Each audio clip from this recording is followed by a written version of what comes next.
Good afternoon, it's Alyssa Thursfield speaking from Gamlin's Law and HR Anchor with an update on the latest furlough updates. Specifically, this update is in relation to annual leave. Some clarification has come out of government in recent days regarding annual leave. We now know that it's going to continue to accrue during furlough, as we suspected. We also know that includes bank holidays as well. So that's some substantial liability, particularly for those with larger workforces, of that annual leave that's going to be building up over the next few weeks and potentially even months. In response to that, the government have said that annual leave is going to carry over for up to 2 years for those who have been unable to take it as a result of the coronavirus. So what can businesses do to manage that liability? So there's a couple of options that we have been exploring.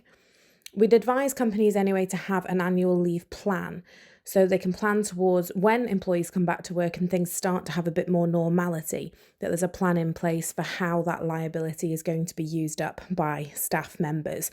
It may mean scheduling annual leave with your employees when they come back.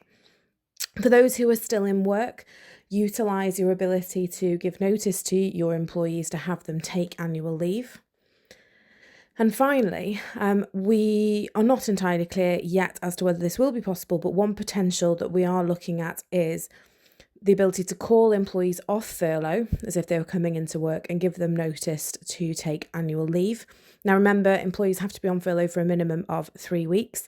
You would have to give notice of the annual leave that you want them to take, and you have to give twice the amount of notice as to the holiday that you want them to take. So if you want them to take 5 days, you need to give 10 days notice.